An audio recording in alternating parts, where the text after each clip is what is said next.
You know the face, right? The little mustache, the bowler hat, that famous cane. But the man behind the iconic Tramp, Charlie Chaplin, well, his life was one of the most dramatic, controversial, and ultimately triumphant stories of the entire 20th century. So we're going to explore that story today, from the absolute depths of poverty all the way to the heights of global fame and the shocking fall that happened in between. And the story really starts right here, with Chaplin's own words. Think about that for a second. He wasn't just poor. His childhood was a continual crisis. It was a foundation of such incredible hardship that it makes what he became all the more unbelievable. All right, so our first act is this absolutely meteoric rise. We're talking about going from the darkest corners of Victorian London to creating a character who would become, no joke, the most famous man on the planet. In the reality of his childhood, it was just grim. His father was out of the picture, and his mother, Hannah, she really struggled to provide. Before he was even 9 years old, Chaplin got sent to a workhouse, not once, but twice. And then the trauma just deepened when his mother, who was his first real artistic inspiration, was institutionalized. This timeline, it's basically his escape route. Performing was his ticket out of that poverty. Joining the Fred Carnot Company was absolutely key because that's what got him on a tour to America. And then in 1913, bam, everything changes. He signs that contract with Keystone Studios. And almost immediately, he creates this, the Tramp. You know, the character's magic was all in its contradictions. Here's a homeless guy with the dignity of a nobleman, a total failure who just never ever lost hope. That universal mix of heartbreak and comedy is what made him an instant global icon. And the look of the Tramp? It was incredibly deliberate. Chaplin himself said he wanted everything to be a contradiction. The baggy pants with the tight coat, the tiny hat with the giant shoes, none of it was an accident. It was the work of a genius designing a silhouette that nobody could ever forget.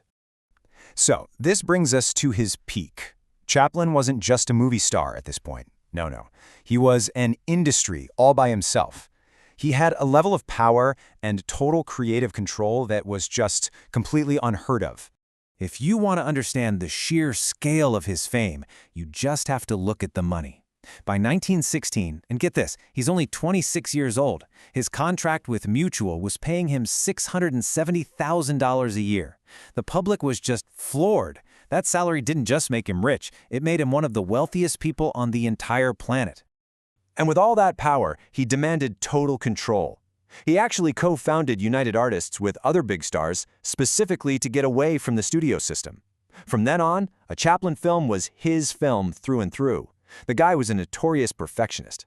He wrote them, directed them, starred in them, and even composed the music, the whole shebang. And you can really see that control in how he handled the arrival of sound. While the rest of Hollywood was frantically rushing to make talkies, Chaplin just resisted. He truly believed that silent comedy, pantomime, was a universal language. He thought giving the Tramp a voice would completely ruin the character's magic. So he just defied the trend, producing two of his greatest movies, City Lights and Modern Times, as silent films, deep into the sound era. And here's why. Straight from the man himself. He knew exactly what his art form was. He wasn't just some guy clinging to the past. He was defending his complete mastery of a medium that he had perfected. And now, the story takes a really dark turn. That same stubborn independence that made him an artistic giant, well, it would also help cause a stunning and really rapid fall from grace in the very country that had made him famous. It really started with The Great Dictator. This was the first time Chaplin truly used his voice, literally, to make a huge political statement. He directly satirized Hitler and ended the film with his passionate plea for peace. You have to remember, at the time, America was still officially neutral. Most Hollywood studios were terrified of losing the German market, so this was an incredibly bold and very controversial move. At the exact same time, his personal life became front-page tabloid news. There were controversial affairs, a really messy paternity suit, and marriages to much, much younger women, including 18-year-old Una O'Neill when he was 54. It all started to paint a picture that was really at odds with his lovable Tramp persona. And pretty soon, it all spiraled into a perfect storm. The FBI, led by a totally obsessed J. Edgar Hoover, launched an investigation. In the paranoia of the Cold War, his progressive politics got him accused of being a communist. And the fact that he never became an American citizen, people started to see that as an insult. This quote from a sitting U.S. congressman. I mean, it just shows you how vicious the attacks became.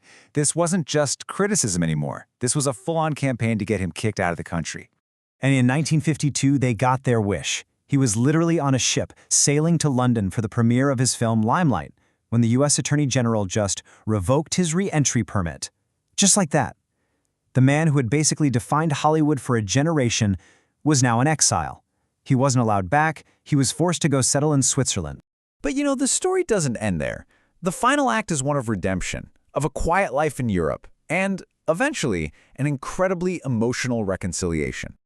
So for 2 whole decades, Chaplin stayed in Europe, but as the political mood in America started to shift, so did how people saw his work. The anger kind of faded away, and what was left was this deep, deep appreciation for his artistry.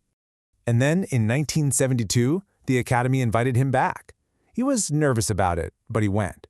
And when he walked out on that stage, the same Hollywood that had once kicked him out gave him a standing ovation that lasted for 12 full minutes. To this day, that ovation is still the longest in Oscar history. And it was so much more than just applause, right? It was a profound act of forgiveness. It was an apology. And it was a recognition of his monumental contribution to cinema.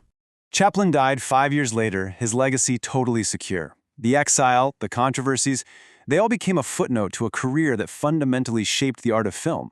The man came from absolutely nothing and ended up creating everything. And that leaves us with this final question, doesn't it?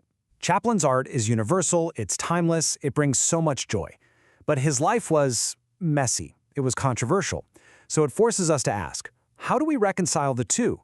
Can we really separate the art from the artist? It's a question that is just as relevant today as it was during the tumultuous life of Charlie Chaplin.